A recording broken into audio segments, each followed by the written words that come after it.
시니어를 위한 건강생활 정보 채널 실버 수첩. 지금 바로 시작합니다.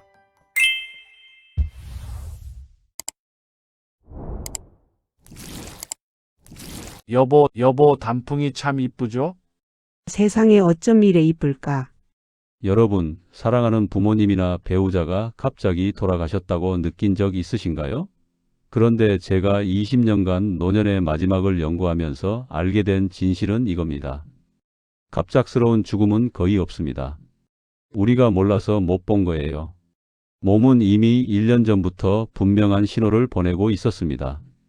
이유 없이 살이 빠지고 설명할 수 없는 깊은 피로가 찾아오고 마음이 자꾸 과거로 향하고 작은 감기도 오래 끌고 숨쉬는 패턴까지 달라집니다. 저는 노년기 변화를 평생 연구해 온 이성호입니다. 제가 기록한 수천 건의 사례 중 약 80%가 이런 공통된 변화를 보였습니다. 문제는 대부분의 가족들이 이 신호를 그냥 나이 탓으로 넘긴다는 겁니다. 이 신호를 놓치면 준비 없이 이별을 맞게 되고 알아차리면 후회 없는 마지막 1년을 함께 만들 수 있습니다. 오늘 이 영상은 여러분이 사랑하는 사람과 남은 시간을 어떻게 보낼 것인지 완전히 바꿔놓을 겁니다. 지금 가족 중에 예전과 다른 모습을 보이는 분이 계신가요? 석 달 전에 제게 급하게 전화를 주신 분이 있었습니다. 83세 어머니가 요즘 밥을 거의 안 드시고 하루 종일 누워만 계신다며 목소리가 떨리더군요. 병원은 다 다녀봤는데 특별한 병은 없다는데 왜 이러시는지 모르겠다고 하셨습니다. 며칠 전엔 돌아가신 아버지 꿈 이야기를 하시면서 보고 싶다고 우셨대요. 저는 그 따님께 조심스럽게 말씀드렸습니다. 어머님은 지금 마지막 시간을 준비하고 계실 수도 있다고요. 이건 갑작스러운 병이 아니라 몸과 마음이 자연스럽게 보내는 신호일 수 있다고 설명드렸습니다. 그 말을 듣고 따님은 한참 울다가 이렇게 물으셨습니다. 그럼 저는 뭘 해드려야 하나요? 저는 답했습니다. 억지로 밥을 드시게 하려 하지 마시고 그냥 옆에 앉아서 어머님이 좋아하시던 과일 조금만 함께 드세요. 그리고 옛날 이야기를 들려달라고 해보세요. 일주일 뒤 그분이 다시 연락을 주셨습니다. 어머니 표정이 완전히 달라졌다고, 식사량은 여전히 적지만 함께 있는 시간이 이렇게 소중한 줄 몰랐다고 하시더군요. 오늘 이 영상을 반드시 끝까지 보세요. 화면을 안 보셔도 좋아요. 그냥 소리라도 틀어놓으시고 라디오처럼 들으세요. 이제 본격적으로 몸이 1년 전부터 보내는 10가지 신호를 하나씩 살펴보겠습니다. 먼저 체중 변화부터 말씀드릴게요. 다이어트를 하는 것도 아닌데 체중이 5% 이상 줄어드는 변화는 절대 가볍게 넘기면 안 됩니다. 국내 노년 연구 자료를 보면 마지막 1년 동안 이런 체중 감소가 나타난 경우가 약 78%였습니다. 단순히 입맛이 없어서가 아니라 몸이 에너지를 만드는 능력 자체가 떨어지고 있다는 신호거든요. 82세 박영만님 경우를 보면요. 6개월 동안 4kg가 빠졌는데 특별한 증상은 없었어요. 가족들은 그냥 나이 들어서 그런가 보다 했죠. 그런데 그게 시작이었습니다. 이럴 때 가족이 할 수 있는 가장 좋은 방법은 식사량을 억지로 늘리려 하지 않는 겁니다. 대신 좋아하시던 음식으로 식사 시간 자체를 편안하고 행복한 경험으로 만들어 드리는 거예요. 여기서 주의할 점은 과도한 보양식이나 영양제를 억지로 드리면 오히려 스트레스만 커진다는 겁니다. 요즘 가족 중에 식사량이 갑자기 줄어든 분이 계신가요? 그 다음은 이유 없이 계속되는 깊은 피로입니다. 잠을 자도 회복이 안 되고 조금만 움직여도 금방 지쳐서 앉아버리는 피로는 몸의 에너지 생산 시스템이 약해졌다는 신호예요. 임종 1년 전 노인의 약 80%가 이런 피로감을 경험한다는 연구 결과가 있습니다. 79세 김진수님은 평생 아침마다 산책을 즐기셨어요. 그런데 어느 날부터 10분만 걸어도 숨이 차고 다리에 힘이 없어서 벤치에 앉아야 했습니다. 가족들은 운동을 더하면 체력이 돌아올 거라고 생각했지만 그게 아니었어요. 이럴 때는 가장 기운이 좋은 시간대를 찾아서 짧고 의미 있는 활동을 함께 하는 게 훨씬 효과적입니다. 더 움직이라고 압박하면 피로가 더 깊어질 수 있어요. 여러분은 부모님의 피로감을 나이 탓으로만 돌리고 있지 않으신가요? 세 번째 신호는 마음이 과거로 향하는 변화입니다. 지금 일어나는 일보다 10년 전, 20년 전 일이 더 선명하게 떠오르고 돌아가신 가족 이야기를 하루에도 몇 번씩 하게 됩니다. 국내외 호스피스 관찰 연구를 보면 약 60%가 이런 경험을 보고했어요.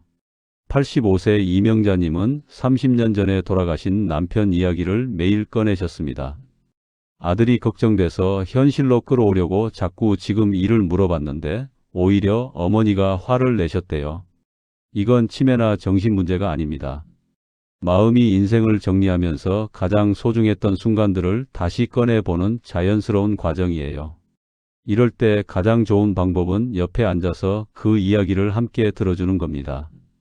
정신 문제로 단정 짓는 건 큰 상처가 될 수 있어요.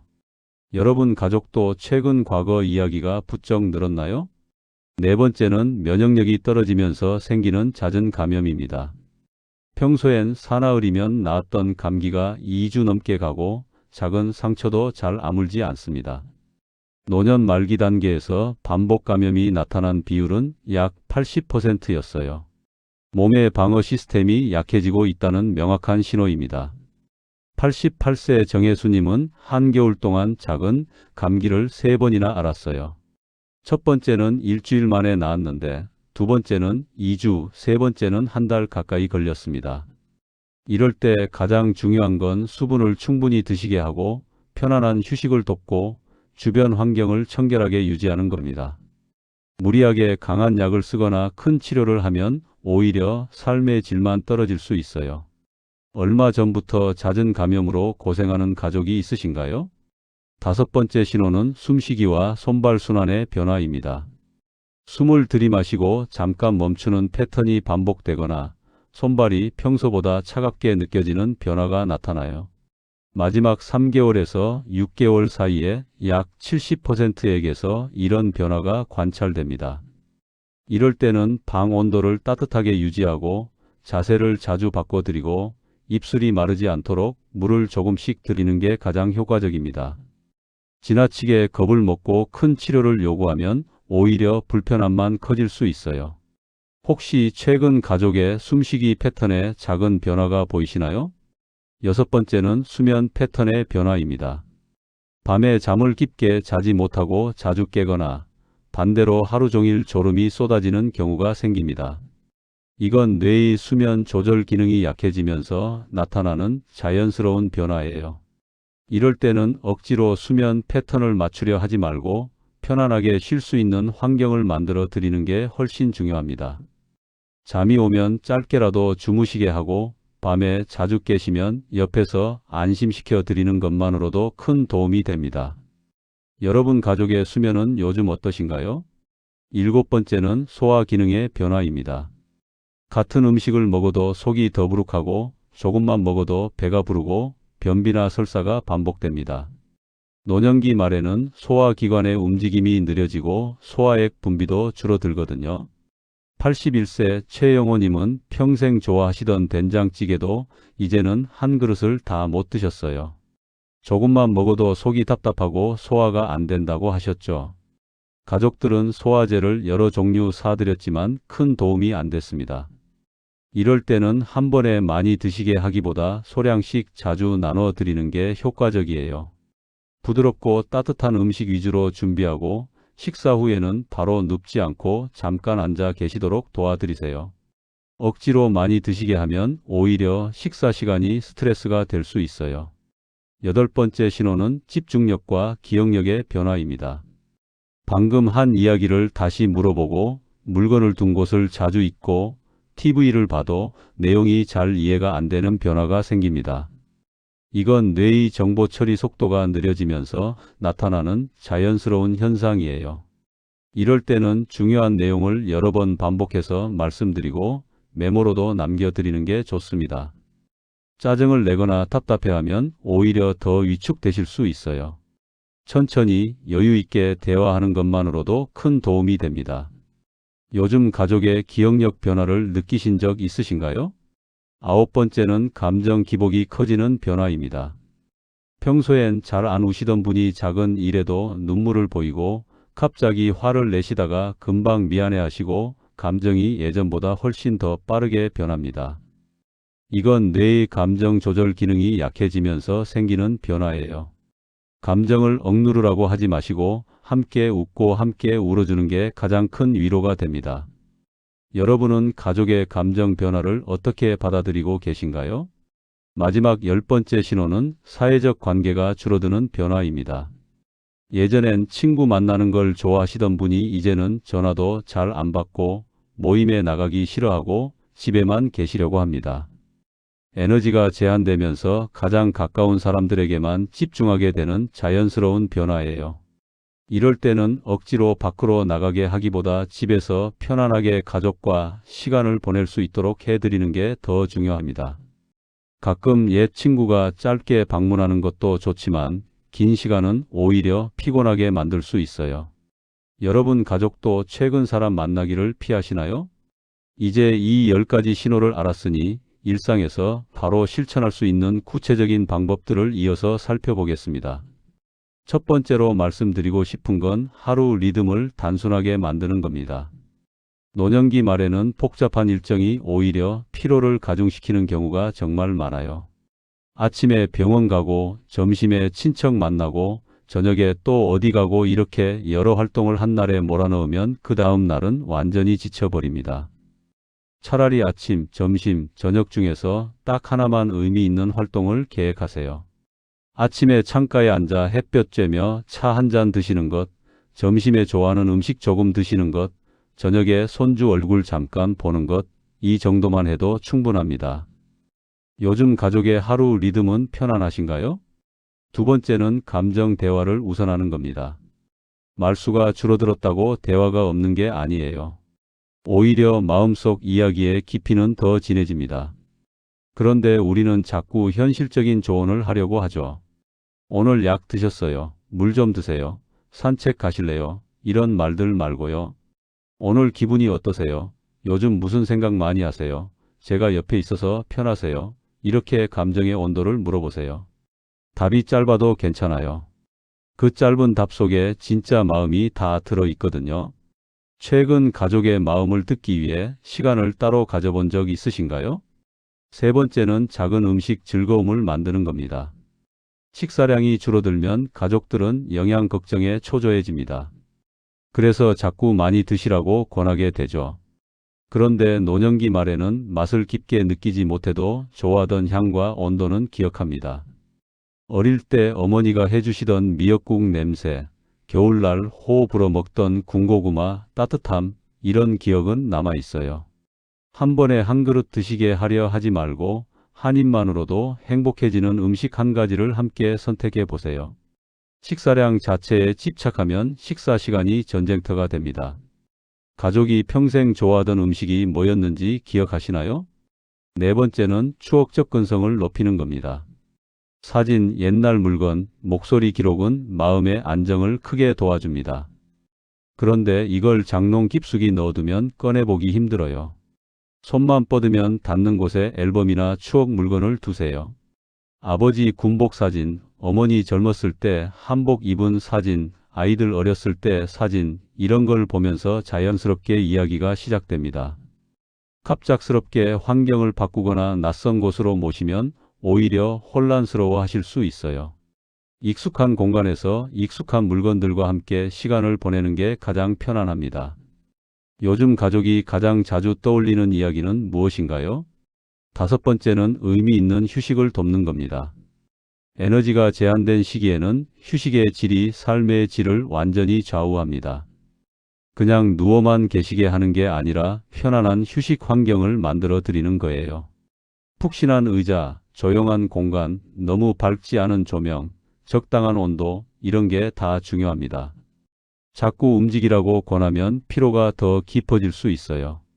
움직이고 싶을 때 움직이시고 쉬고 싶을 때 편하게 쉬시도록 해드리는 게 최선입니다. 최근 가족의 휴식은 편안해 보이시나요? 여섯 번째는 가치 있는 시간을 기록하는 겁니다. 지금의 이야기는 훗날 남은 가족에게 정말 큰 힘이 됩니다. 그런데 부담스럽게 오래 촬영하거나 카메라를 들이대면 오히려 싫어하실 수 있어요. 짧은 음성 기록이나 간단한 메모 정도가 가장 자연스럽습니다. 오늘 어머니가 좋아하시던 노래 한 소절 흥얼거리신 거, 아버지가 손주 이름 부르면서 웃으신 거, 이런 작은 순간들을 휴대폰 메모장에 날짜와 함께 적어두세요. 나중에 그 기록들이 얼마나 소중한지 아실 겁니다. 가족과의 시간을 기록해 본 지 얼마나 되셨나요? 7번째는 억지 치료를 멈추는 용기입니다. 이게 가장 어려운 결정일 수 있어요. 우리는 끝까지 뭐라도 해야 한다고 생각하거든요. 그런데 노년기 말에 너무 많은 약, 너무 많은 검사, 너무 많은 병원 방문은 오히려 삶의 질을 떨어뜨립니다. 의미 있는 치료와 무의미한 고통을 구분해야 해요. 편안함을 위한 최소한의 관리는 필요하지만 생명 연장만을 위한 공격적 치료는 신중하게 생각해 봐야 합니다. 본인이 원하시는 게 뭔지, 정말 편안하신 게 뭔지를 먼저 여쭤보세요. 8번째는 작은 즐거움을 매일 만드는 겁니다. 거창한 행사나 여행이 아니에요. 창문으로 보이는 새 한 마리, 손주가 그려준 그림 한 장, 좋아하는 과일 한 조각, 이런 작은 것들이 하루를 의미 있게 만듭니다.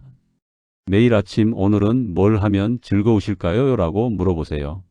대답이 그냥 이렇게 있는 게 좋아라고 해도 괜찮습니다. 함께 있다는 것 자체가 즐거움이 될 수 있거든요.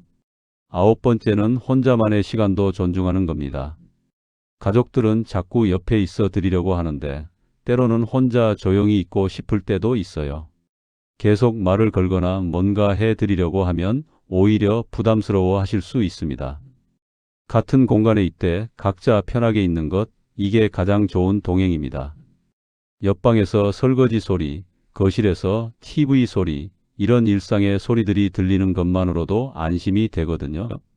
마지막 10번째는 후회 없는 말을 지금 하는 겁니다. 나중에 하려고 미루지 마세요. 사랑한다는 말, 고맙다는 말, 미안하다는 말, 이런 말들은 특별한 날을 기다릴 필요가 없어요. 오늘 할 수 있으면 오늘 하세요. 말로 표현하기 어려우면 손을 꼭 잡아드리는 것만으로도 충분합니다. 그 온기가 모든 말을 대신합니다. 이제 오늘 내용을 정리하면서 여러분이 오늘 당장 할 수 있는 한 가지를 말씀드리겠습니다. 오늘 우리가 살펴본 10가지 신호는 단순한 노화가 아니었습니다. 몸과 마음이 마지막 시간을 조용히 준비하면서 보내는 메시지였어요. 잘못된 상식은 이 신호들을 그냥 나이 탓으로 넘기게 만들고, 올바른 이해는 이 신호들을 소중한 준비의 시간으로 바꿔줍니다. 체중이 줄어드는 걸 보고 억지로 먹이려 애쓰는 것과 함께 음식을 즐기는 순간을 만드는 것은 완전히 다릅니다. 피로하다고 더 움직이라고 재촉하는 것과 편안한 휴식을 함께 지켜주는 것은 하늘과 땅 차이예요. 과거 이야기를 자꾸 하신다고 현실로 끌어오려는 것과 그 추억 속으로 함께 들어가 주는 것은 전혀 다른 결과를 만듭니다. 준비 없이 맞으면 이별은 갑작스럽고 후회만 남습니다. 하지만 신호를 이해하고 함께 걸어가면 마지막 1년은 인생에서 가장 따뜻하고 의미 있는 시간이 될 수 있어요. 감염이 잦아져도 무리한 치료보다 편안한 환경을 만들어 드리고, 숨쉬기가 달라져도 겁먹지 않고 따뜻함을 유지해 드리고, 수면 패턴이 바뀌어도 억지로 맞추지 않고 자연스럽게 따라가고, 소화가 안 되면 소량씩 나눠 드리고, 기억력이 약해지면 천천히 여러 번 말씀드리고, 감정 기복이 커져도 함께 웃고 울어드리고, 사람 만나기 싫어하시면 집에서 편하게 계시도록 해드리는 것. 이 모든 게 사랑입니다. 오늘 당장 실천할 수 있는 단 하나를 말씀드리자면 저는 따뜻한 한마디를 먼저 건네는 것이라고 말씀드리고 싶습니다. 사랑합니다. 고맙습니다. 미안합니다. 함께 할게요. 옆에 있을게요. 이런 말들은 마지막을 위한 말이 아니에요. 오늘을 더 깊고 진하게 만드는 말입니다. 어떤 분은 이렇게 말씀하실 수도 있어요. 우리 집은 원래 그런 말 안 해요. 쑥스러워요. 괜찮습니다. 말이 어려우면 손을 잡아드리세요. 어깨에 손을 얹으세요. 그냥 옆에 앉아 계세요. 그것만으로도 전해집니다. 다음 영상에서는 마지막 3개월에 나타나는 더 구체적인 변화와 그때 가족이 반드시 알아야 할 중요한 순간들을 자세히 알려드리겠습니다. 호스피스 현장에서 제가 직접 목격한 평화로운 마지막과 준비된 이별의 모습도 함께 나누겠습니다. 여러분, 오늘 가족에게 어떤 마음을 전하고 싶으신가요? 댓글로 나눠주세요.